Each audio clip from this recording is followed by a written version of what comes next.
ಆತ್ಮೀಯ ಮಕ್ಕಳ ಸಾಹಿತ್ಯ ಪ್ರೇಮಿಗಳಿಗೆ ನಮಸ್ಕಾರಗಳು.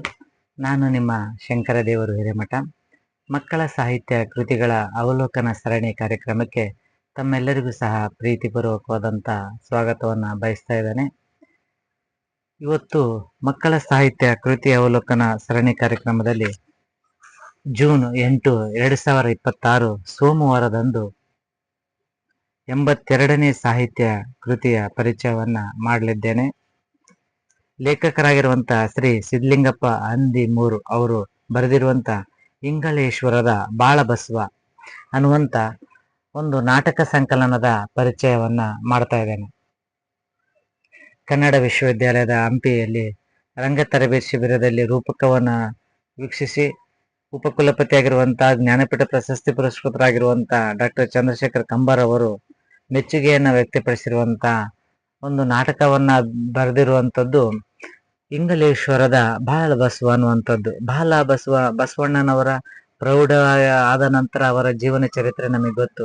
ಆದ್ರೆ ಬಾಲಕರಾಗಿದ್ದಾಗ ಬಸವಣ್ಣನವರು ಯಾವ ರೀತಿ ಇದ್ರು, ಯಾವೆಲ್ಲ ಘಟನೆಗಳಾದವು ಅನ್ನುವಂಥದ್ದನ್ನ ಸಂಕ್ಷಿಪ್ತವಾಗಿ 5 ದೃಶ್ಯಗಳಲ್ಲಿ ಈ ನಾಟಕ ಬರೆದಿದ್ದಾರೆ. ಹಾಗೂ ಈ ನಾಟಕವನ್ನ ಬರೆದಿರುವಂತಹ ಸಿದ್ಧಲಿಂಗಪ್ಪ ಅಂದಿಮೂರು ಅವರು ಈಗಾಗಲೇ ಹಲವಾರು ಸಾಹಿತ್ಯ ಕೃತಿಗಳನ್ನು ರಚಿಸಿದ್ದಾರೆ. ಶಶಿಯ ಪ್ರಜ್ಞೆ, ಅಜ್ಜಿಯ ಕೈಗಡಗ, ಮಾವನ ತೋಟ, ಮಾತೃವಾತ್ಸಲ್ಯ, ಸಾಹಸಿ ಬಾಲ ಸುಮಿತ, ವಿಜಯಪುರದ ವಿಜಯಿ ಶಿಕ್ಷಕರು, ಮಾವನ ತೋಟ, ಬದುಕು, 4 ಪ್ರಯೋಗಗಳು, ಚಿಣ್ಣರ ಅಂಗಳ ಕಾರ್ಯಕ್ರಮ, ಇಂಗಳೇಶ್ವರದ ಬಾಲಬಸವ ಸೇರಿದಂತೆ ಮಾಡಿ ಮಡಿದ ಮೈಲಾರ ಮಹದೇವ ಅನ್ನುವಂಥ ಮತ್ತೊಂದು ಮಕ್ಕಳ ನಾಟಕವನ್ನು ಸಹ ರಚಿಸಿದ್ದಾರೆ. ಹಾಗೆ ಸಂಪಾದನಾ ಕಾರ್ಯವನ್ನ ಮಕ್ಕಳ ಕಾವ್ಯ ಸ್ಪಂದನ, ಅನಿ ಸ್ಪಂದನ, ಪ್ರಿಯ ಸೋದರಿ ಅನ್ನುವಂಥ ಸಂಪಾದನಾ ಕಾರ್ಯವನ್ನು ಸಹ ಮಾಡಿದ್ದಾರೆ. ಲೇಖಕರು ಸಿದ್ಧಲಿಂಗಪ್ಪ ಅಂದಿಮೂರು ಅವರು ಬರೆದಿರುವಂತ ಈ ನಾಟಕ ಸಂಕಲನ ಬಹಳಷ್ಟು ಕ್ಷೇತ್ರ ಅಧ್ಯಯನವನ್ನ ಮಾಡಿ ಕೃತಿಯನ್ನ ರಚಿಸಿದ್ದಾರೆ. ಈ ಕ್ಷೇತ್ರ ಅಧ್ಯಯನ ಮಾಡಿದಂತ ಸಂದರ್ಭದಲ್ಲಿ ಇರುವಂತ ಫೋಟೋಗಳನ್ನು ಸಹ ಇದರಲ್ಲಿ ಪ್ರಕಟಿಸಿದ್ದಾರೆ.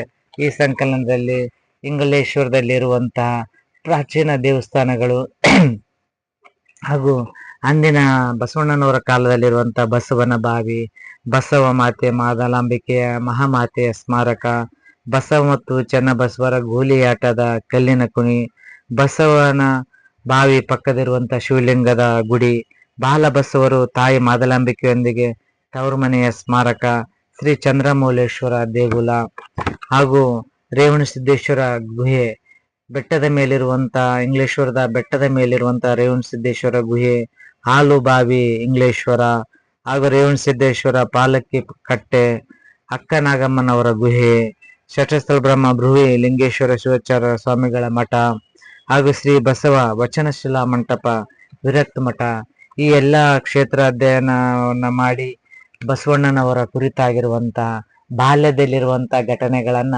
ದಾಖಲಿಸುವಂತಹ ಈ ಕೃತಿ ನಾಟಕ ರೂಪದಲ್ಲಿ ಮಕ್ಕಳು ಸರಳವಾಗಿ ಅಭಿನಯಿಸುವ ನಿಟ್ಟಿನಲ್ಲಿ ಈ ನಾಟಕವನ್ನ ರಚಿಸಿದ್ದಾರೆ. 5 ದೃಶ್ಯಗಳನ್ನ ನಾವು ಈ ನಾಟಕದಲ್ಲಿ ನೋಡಬಹುದು. ಬಸವಣ್ಣನವರು, ವಿಶ್ವಗುರು ಬಸವಣ್ಣನವರು ಯಾವ ರೀತಿ ಪ್ರೌಢಾವಸ್ಥೆಯಲ್ಲಿ ಮೂಢನಂಬಿಕೆಯನ್ನ ತೊಲಗಿಸುವ ನಿಟ್ಟಿನಲ್ಲಿ ವೈಚಾರಿಕತೆಯನ್ನ ಭಾವವನ್ನ ಹೊಂದಿದ್ದರು, ಅದೇ ರೀತಿ ಬಾಲ್ಯದಲ್ಲಿಯೂ ಸಹ ಅವರು ಯಾವೆಲ್ಲ ವೈಚಾರಿಕತೆಯ ಮನೋಭಾವದಿಂದ ಎಷ್ಟು ಜನರಿಗೆ ಅನುಕೂಲ ಮಾಡಿದರು, ಯಾವೆಲ್ಲ ಮೌಢ್ಯತೆಯನ್ನು ತೊಲಗಿಸಲು ಅವರು ಪ್ರಯತ್ನಿಸಿದರು, ಧೈರ್ಯವಾಗಿ ಪ್ರಯತ್ನಿಸಿದರು ಅನ್ನುವಂಥದ್ದು ನಾಟಕದಲ್ಲಿ ಕಾಣಬಹುದು. ಬಹಳ ಸರಳವಾಗಿ ಮಕ್ಕಳ ಅಭಿನಯಿಸಲು ಬರುವಂತಿರುವಂತ ನಾಟಕ ಇದಾಗಿದ್ದು, ಶ್ರೀ ಸತ್ಯಲಿಂಗ ಪ್ರಕಾಶನ ವಿಜಯಪುರ ಅವರು ಈ ಕೃತಿಯನ್ನು ಪ್ರಕಟಿಸಿದ್ದಾರೆ. 2020ರಲ್ಲಿ ಪ್ರಕಟವಾಗಿರುವಂತಹ ಈ ಕೃತಿ 70 ರೂಪಾಯಿ ಬೆಲೆಯನ್ನ ನಿಗದಿಪಡಿಸಿದ್ದಾರೆ. 68 ಪುಟಗಳನ್ನು ಒಳಗೊಂಡಿರುವಂತಹ ಈ ಕೃತಿ 70 ರೂಪಾಯಿ ಬೆಲೆ ನಿಗದಿಪಡಿಸಿದ್ದಾರೆ. ಹಾಗೆ ಮುನ್ನುಡಿಯನ್ನ ಶ್ರೀ ಸಿದ್ಧಲಿಂಗಪ್ಪ ಸಿದ್ದರಾಮಪ್ಪ ನಂದಿ ಇಂಗ್ಲೀಶ್ವರ ಅವರು ಮುನ್ನುಡಿಯನ್ನ ಬರೆದು ಶುಭಾರೈಸಿದ್ದಾರೆ. ಬೆನ್ನುಡಿಯನ್ನ ಡಾಕ್ಟರ್ ಬಿ ಜಗದೀಶ್ ಅವರು ಬೆನ್ನುಡಿಯನ್ನ ಬರೆದಿದ್ದಾರೆ. ವಿಶ್ರಾಂತ ಪ್ರಾಚಾರ್ಯರು BLD JSS ಶಿಕ್ಷಣ ಮಹಾವಿದ್ಯಾಲಯ ವಿಜಯಪುರ ಅವರು ಬೆನ್ನುಡಿಯನ್ನ ಬರೆದು ಶುಭಾರೈಸಿದ್ದಾರೆ. ಈ ದೃಶ್ಯಗಳಲ್ಲಿ ನಾವು ನೋಡಬಹುದು. ನಾವು ಇಲ್ಲಿರುವಂತಹ ನಾಟಕದಲ್ಲಿ 5 ದೃಶ್ಯಗಳಲ್ಲೂ ಸಹ 5 ವಸ್ತುವನ್ನ ಇಟ್ಟುಕೊಂಡು ನಾವು ಕಾಣ್ಬೋದು. 12ನೇ ಶತಮಾನದಲ್ಲಿ ಬಸವಣ್ಣನವರು ಸ್ತ್ರೀ ಸಮಾನತೆಗಾಗಿ ಹಾಗೂ ಜಾತಿ ಪದ್ಧತಿಯನ್ನ ಕಿತ್ತೊಗೆಯೋಕ್ಕಾಗಿ ಅವರು ಮಾಡಿರುವಂತ ಪ್ರಯತ್ನಗಳನ್ನ ಬಾಲ್ಯದಲ್ಲಿ ನಾವು ಕಾಣಬಹುದು. ಹರಿಜನ ಮಹಿಳೆ ದುರ್ಗವ್ವ ತನ್ನ ಮಗಳೊಂದಿಗೆ ಕುಡಿಯೋ ನೀರಿಗಾಗಿ ಬಾವಿ ಹತ್ತಿರ ಬಂದಾಗ ಸವರ್ಣಿಯರು ತಾವು ನೀರನ್ನ ಕೊಡಕ ಒಪ್ಪೋದಿಲ್ಲ. ಅಂತ ಸಂದರ್ಭದಲ್ಲಿ ಬಸವಣ್ಣನವರೇ ನೀರನ್ನ ಕೊಟ್ಟು ಅವರಿಗೆ ತಾವೇ ನೀರನ್ನ ಸೇದಿ ಕುಡಿಯುವಂತೆ ಪ್ರೇರಣೆ ನೀಡ್ತಾರೆ. ಹಾಗೆ ಇಂಥ ಚಿಂತಾಜನಕ ಸ್ಥಿತಿಯಲ್ಲಿ ದುರ್ಗವ್ವ ಮತ್ತು ಅವಳ ಮಗಳಿಗೆ ಅವರು ನೀರನ್ನ ತುಂಬಿಕೊಡೋಕೆ ಸಹಾಯ ಮಾಡಿದಾಗ ಆ ಬ್ರಾಹ್ಮಣ ಆಚಾರ್ಯರು, ಆ ಬಾಬುರಾವ್, ಅಣ್ಣಾರಾವ್ ಅವರು ಅವರಿಗೆ ವಿರೋಧಿಸ್ತಾರೆ. ಇವ್ರ ವಿರುದ್ಧ ಅವರ ತಂದೆಗೆ ದೂರನ್ನ ಕೊಡುವಂಥದ್ದು ಹಾಗೂ ಜಾತಿ ಪದ್ಧತಿ ಹಾಗೂ ಭೂಮಿ, ಗಾಳಿ, ನೀರು ಎಲ್ಲ ಸಹ ಒಂದೇ ಇದ್ರೂ ಸಹ ಯಾಕೆ ನಾವು ಬೇರೆ ಬೇರೆ ಇರ್ತೀವಿ ಅನ್ನುವಂತ ಕುರಿತಾಗಿ ಇದು ಕಾಣುತ್ತೀವಿ. ಹಾಗೆ ಇಲ್ಲಿ ಬಸವಣ್ಣನವರು ಮಾಡುವಂತ ಚರ್ಚೆ ಅಂದ್ರೆ ಅವರು ಇಲ್ಲಿ ಮೊಸರು ಮಾರೋ ಕಲ್ಲವ್ಗೆ ಪಾತ್ರೆ ಮುಟ್ಬೇಡ ಅಂತ ಅಂತಾರೆ. ಆ ಸಂದರ್ಭದಲ್ಲಿ ಅವ್ರು ಅಂತಾರೆ, ಇಲ್ಲಿ ಅವರು ಭರಣಿ ಮಾಡೋರು ಅವ್ರೆ, ನೀರ್ ಹಿಂಡೋರು ಅವ್ರೆ, ಹಾಕೋದು ಅವ್ರೆ, ಕೆಣು ಮೊಸರು ಮಾಡೋದು ಅವ್ರೆ, ಆಮೇಲೆ ಬೆಣ್ಣೆ ತೆಗಿರಾರೆ, ತುಪ್ಪ ಮಾಡೋರು ಅವ್ರೆ. ಆದ್ರೆ ಅವರಿಂದ ತುಪ್ಪ ತಗೊಂತೀವಿ, ಮೊಸರು ತಗಂತೀವಿ, ಬೆಣ್ಣೆ ತಗಂತೀವಿ. ಆದ್ರೆ ಅವ್ರನ್ನ ನೀವು ಪಾತ್ರೆ ಮುಟ್ಬೇಡ ಅಂತಿರಲ್ಲ, ಇದು ಎಷ್ಟು ಸರಿ ಅನ್ನುವಂಥದ್ದು ಬಸವಣ್ಣನವರು ಪಾಲಕರಿಗೆ ಪ್ರಶ್ನೆ ಮಾಡುವಂಥದ್ದು. ಹಾಗೆ ಇನ್ನೊಂದು ಪ್ರಸಂಗದಲ್ಲಿ ಕಟ್ಟಿಗೆ ಒಡೆದು ಒಟ್ಟಿ ಮನೆಗೆ ಹೋಗುವಂತ ಕಾಯಕ ಮಾಡ್ತಿರುವಂತದ್ದು. ಅವನು ಚಹಾ ಕೇಳ್ತಾನೆ, ಅವು ಹೊರಗಡೆ ಮಾಡಿನಲ್ಲಿರುವಂತ ಒಂದು ಗ್ಲಾಸ್ ನಲ್ಲಿ ಚಹಾ ಕೊಡ್ತಾರೆ.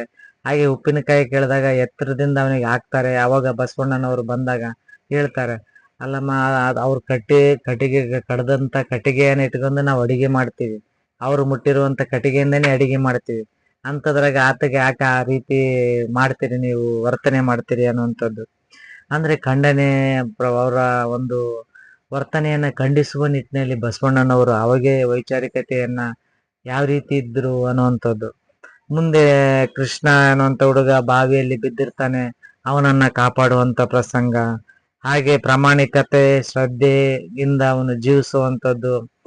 ಹಾಗೆ ಬಸವಣ್ಣಗೆ ಮುಂಜಿ ಮಾಡ್ಬೇಕನ್ನುವಂತ ಸಂದರ್ಭದಲ್ಲಿ, ಉಪನಯನ ಮಾಡುವಂತ ಸಂದರ್ಭದಲ್ಲಿ ಅದನ್ನ ವಿರೋಧಿಸಿ ಅವನು ಶಿವಲಿಂಗವನ್ನ ಕಟ್ಟಿಕೊಂಡು ಗುರುವನ್ನ ಅರಸಿ ಹೋಗುವಂಥದ್ದು.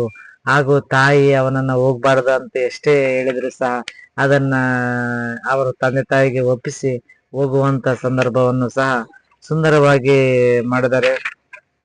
ಹಾಗೆ ಇಂಗ್ಲಿಶ್ವರದ ಸುತ್ತಮುತ್ತ ನಡೆಯುವಂತ ಈ ಘಟನೆಯಲ್ಲಿ ಆ ಪಾತ್ರಧಾರಿಗಳು ಸಹ ಬಾಲಬಸವ, ಮಾದರಸ, ಮಾದಲಾಂಬಿಕೆ, ಚನ್ನಬಸವಣ್ಣ, ಅಕ್ಕನಾಗಮ್ಮ, ಅಣ್ಣರಾವ್, ಭರಣಿ, ಬಾಬುರಾವ್, ಕಲ್ಲಣ್ಣ, ಕಲ್ಲವ್ವ, ಕಾಡಣ್ಣ, ದುರ್ಗವ್ವ, ಮಗು,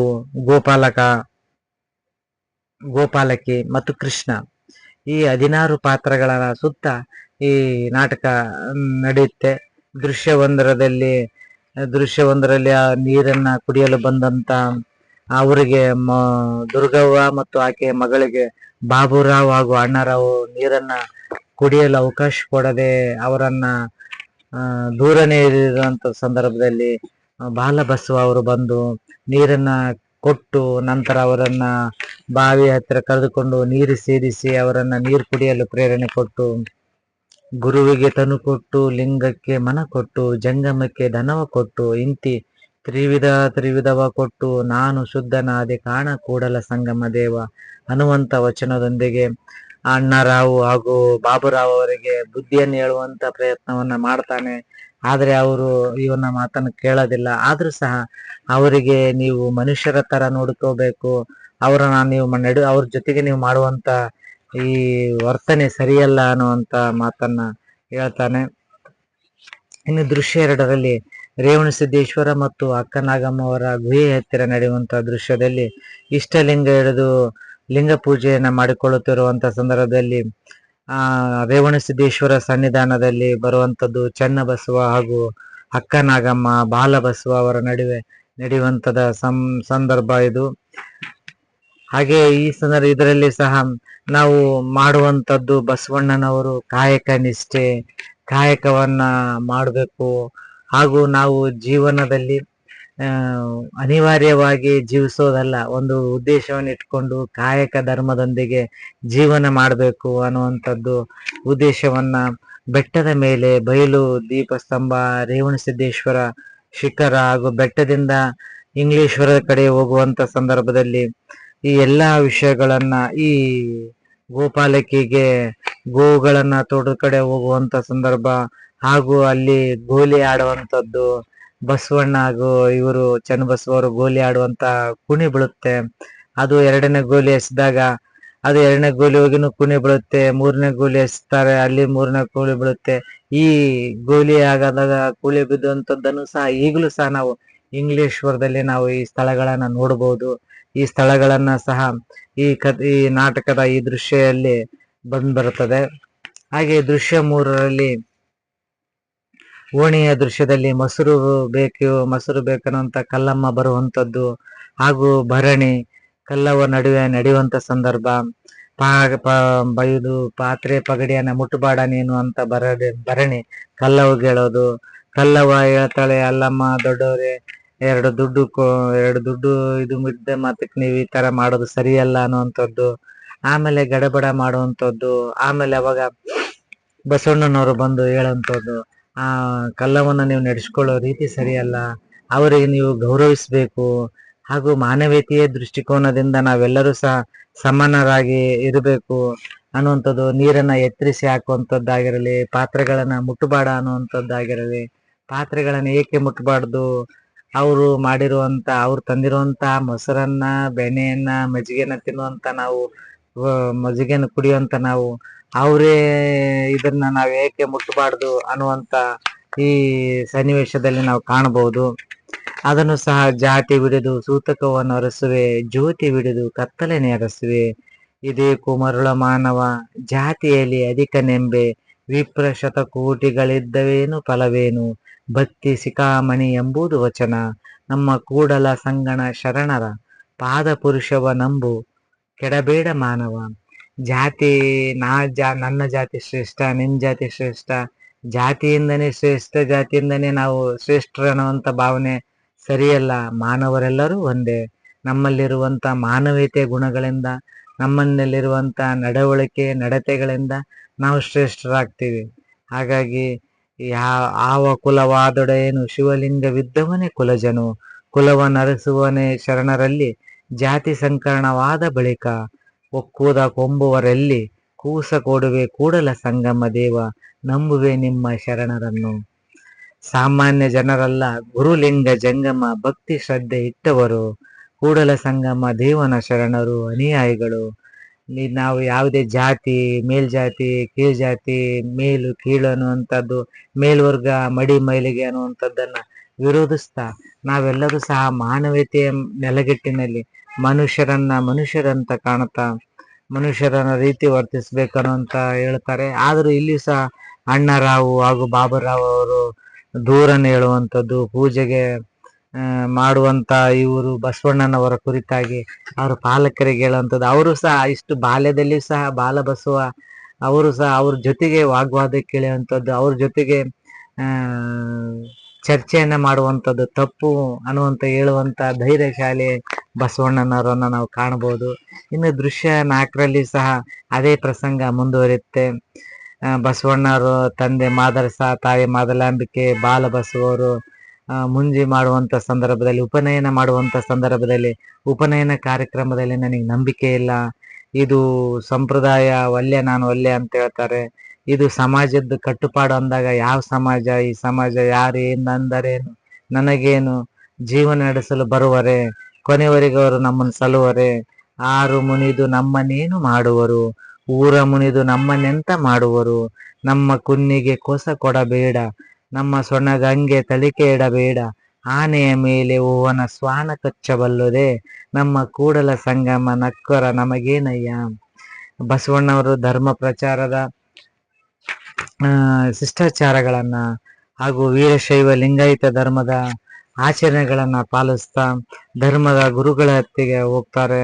ಹಾಗೆ ಆ ಉಪನಯನ ಕಾರ್ಯಕ್ರಮವನ್ನ ಮಾಡಲು ಒಪ್ಪೋದಿಲ್ಲ. ಹಾಗೆ ಅವರು ಬ್ರಾಹ್ಮಣತ್ವದ ಬಗ್ಗೆ, ಅವರು ಎಷ್ಟೇ ಶ್ರೇಷ್ಠತೆ ಬಗ್ಗೆ ಅಣ್ಣರಾವ್ ಅವರು ಹೇಳ್ತಾರೆ. ಆದರೂ ಸಹ ಅವರು ಬ್ರಾಹ್ಮಣನೇ ದೈವನೆಂದು ನಂಬಿದ ಕಾರಣ ಗೌತಮ ಮುನಿಗೆ ಗೋವಧೆಯಾಯಿತು. ಬ್ರಾಹ್ಮಣನೇ ದೈವವೆಂದು ನಂಬಿದ ಕಾರಣ ಬಲಿಗೆ ಬಂಧನವಾಯಿತು. ಬ್ರಾಹ್ಮಣನೇ ದೈವವೆಂದು ನಂಬಿದ ಕಾರಣ ಕರ್ಣನ ಕವಚ ಹೋಯಿತು. ಬ್ರಾಹ್ಮಣನೇ ದೈವವೆಂದು ನಂಬಿದ ಕಾರಣ ದಕ್ಷಂಗೆ ಕುರಿದೆಲೆಯಾಯಿತು. ಬ್ರಾಹ್ಮಣನೇ ದೈವವೆಂದು ನಂಬಿದ ಕಾರಣ ಪರಶುರಾಮ ಸಮುದ್ರಕ್ಕೆ ಗುರಿಯಾದ. ಬ್ರಾಹ್ಮಣನೇ ದೈವವೆಂದು ನಂಬಿದ ಕಾರಣ ನಾಗಾರ್ಜುನನ ತಲೆ ಹೋಯಿತು. ಈ ಕಾರಣ ಬ್ರಾಹ್ಮಣ ಜಾತಿ ಬೇಡ, ಉಪನಯನ ಬೇಡ, ಸಂಸ್ಕಾರ ಬೇಡ, ಬೇಡ ಬೇಡ ಅಂತೇಳಿ ಅವರು ಹೋಗ್ತಾರೆ. ಅವರು ಬಾಲಬಸವರು ಮುಂದೆ ಹೋಗ್ತಾ, ಲೋಕದ ಡೊಂಕ ನೀವೇಕೆ ತಿದ್ದುವಿರಿ, ನಿಮ್ಮ ನಿಮ್ಮ ತನುವ ಸಂತೈಸಿಕೊಳ್ಳಿ, ನಿಮ್ಮ ಮನವ ಸಂತೈಸಿಕೊಳ್ಳಿ, ನೆರೆಮನೆಯ ದುಃಖಕ್ಕೆ ಅಳುವವರ ಮೆಚ್ಚ ನಮ್ಮ ಕೂಡಲ ಸಂಗಮ ದೇವ ಅನ್ನುವಂಥ ಮಾತಿನೊಂದಿಗೆ ಪೂಜ್ಯ ತಂದೆ ತಾಯಿಯವರಿಗೆ ಹಣೆಗೆ ಹಚ್ಚಿ ಅವ್ರಿಗೆ ಹೇಳಿ ಹೋದಾಗ ಅವರು ಚಿಂತಕ್ರಾಂತರಾಗಿ ಹೋಗ್ತಾರೆ. ದೃಶ್ಯ ಇದರಲ್ಲಿ ಆಲ್ಬಾವಿಯಲ್ಲಿ ನಡೆಯುವಂತ ಈ ಸನ್ನಿವೇಶದಲ್ಲಿ ಬಸವ, ಚನ್ನಬಸವ, ಅಕ್ಕನಾಗಮ್ಮ, ಅಣ್ಣರಾವ್, ಭರಣಿ, ಬಾಬುರಾವ್ ಅವರು ಬರ್ತಾರೆ. 9 ತಿಂಗಳು ಹೆತ್ತು ಹೊತ್ತಿರುವಂತ ತಂದೆ ತಾಯಿನ ನೀನು ಬಿಟ್ಟು ಹೋಗೋದು ಸರಿಯಲ್ಲ, ನೀನು ಅವ್ರು ಹೇಳಿದ ಮಾತನ್ನೇ ಕೇಳು, ಉಪನಯನ ಮಾಡಿಸ್ಕೋ ಅನ್ನುವಂತ ಸಂದರ್ಭ ಬಂದಾಗ ಬಾಲಬಸವರು ಅಷ್ಟೇ ದೃಢ ನಿರ್ಧಾರದಿಂದ ಉಪನಯನನ ವಿರೋಧಿಸ್ತಾರೆ. ಹಾಗೆ ಇದು ಜಾತಿ ಕುಲ ಅನ್ನುತ್ತಾ ನೀವು ಬ್ರಾಹ್ಮಣ ಶ್ರೇಷ್ಠತೆಯನ್ನ ಅದರಲ್ಲಿದ್ದೀರಿ, ಆದ್ರೆ ಅದು ಬಿಟ್ಟು ಹೊರ ಬರಬೇಕು ಅನ್ನುವಂತ ಇದನ್ನ ಹೇಳ್ತಾರೆ. ಹಾಗೆ ಗೋಪಾಲಕಿ ಅವರು ಬರುವಂತದ್ದು, ಅಲ್ಲಿಗೆ ಅವರನ್ನ ಹೇಳ್ತಾ ಅಲ್ಲಿಂದ ಅವರು ಮುಂದಕ್ಕೆ ಹೋಗ್ತಾರೆ. ಶರಣರೇ ಶುಭವಾಗಲಿ, ಕಲ್ಯಾಣವಾಗಲಿ ಕೂಡಲ ಸಂಗಮನ ಸದ್ಭಕ್ತರಿಗೆ ಅಂತ ಹೇಳ್ತಾ ಅಲ್ಲಿಂದ ಅವರು ನಿರ್ಗಮಿಸ್ತಾರೆ ಬಾಲಬಸವರು. ಮುಂದೆ ಗುರುವಿನಡೆಗೆ ಸಾಗಿದಂತ ಸಂದರ್ಭಕ್ಕೆ ಇಲ್ಲಿಗೆ ಈ ದೃಶ್ಯ 5 ಮುಕ್ತಾಯವಾಗುತ್ತೆ. ಅಂದ್ರೆ ಬಾಲಬಸವ ಅವರು ಎಷ್ಟು ವೈಚಾರಿಕತೆಯ ಮನೋಭಾವನೆಯನ್ನು ಹೊಂದಿದ್ರು, ವೈಜ್ಞಾನಿಕ ಮನೋಭಾವನೆಯನ್ನು ಹೊಂದಿದ್ರು, ಹಾಗೆ ಅಜ್ಞಾನತೆಯನ್ನ, ಮೌಢ್ಯತೆಯನ್ನ ವಿರೋಧಿಸುವ ಗುಣವನ್ನ ಹೊಂದಿದ್ರು ಅನ್ನುವಂತ ವಿಷಯವನ್ನ ಇಂಗಲೇಶ್ವರದ ಬಾಲಬಸವ ಅನ್ನುವಂತ ಈ ನಾಟಕದಲ್ಲಿ ದಾಖಲಿಸುವ ಪ್ರಯತ್ನವನ್ನ ಲೇಖಕರು ಮಾಡಿದ್ದಾರೆ. ಮಕ್ಕಳೇ ಅಭಿನಯಿಸುವಂತ ಸುಂದರವಾದ ನಾಟಕ ಇದಾಗಿದೆ. ಹಾಗಾಗಿ ತಾವುಗಳು ಸಾಹಿತ್ಯ ಪ್ರೇಮಿಗಳು ಈ ಕೃತಿಯನ್ನ ಕೊಂಡು ಓದುವ ಮೂಲಕ ಸಾಹಿತ್ಯವನ್ನ ಅಭಿವೃದ್ಧಿಪಡಿಸಬೇಕು ಅಂತ ಹೇಳ್ತಾ, ಹಾಗೆ ವಿಶೇಷ ಸಂದರ್ಭದಲ್ಲಿ ಮಕ್ಕಳಿಗೆ ಸಾಹಿತ್ಯ ಕೃತಿಗಳನ್ನ ಉಡುಗೊರೆಯಾಗಿ ನೀಡುವ ಮೂಲಕ ಮಕ್ಕಳಲ್ಲಿ ಸಾಹಿತ್ಯದ ಅಭಿರುಚಿಯನ್ನ ಮೂಡಿಸುವ ಕೆಲಸ ಶಿಕ್ಷಕರು ಹಾಗೂ ಪಾಲಕರಿಂದ ಆಗ್ಬೇಕು. ಹಾಗೆ ಇವತ್ತಿನ ದಿನ ಸರಣಿ 82ರಲ್ಲಿ ಸಿದ್ಧಲಿಂಗಪ್ಪ ಅಂದಿಮೂರು ಬರೆದಿರುವಂತ ಈ ನಾಟಕ ಕೃತಿಯ ಪರಿಚಯದೊಂದಿಗೆ ಈ ಸರಣಿಯನ್ನ ಮುಕ್ತಾಯಗೊಳಿಸ್ತಿದ್ದೇನೆ. ನಾಳೆ ದಿನ ಮತ್ತೊಂದು ಸಾಹಿತ್ಯ ಕೃತಿಯೊಂದಿಗೆ ನಿಮ್ಮ ಮುಂದೆ ಹಾಜರಾಗ್ತೇನೆ. ಅಲ್ಲಿವರೆಗೂ ಧನ್ಯವಾದಗಳು.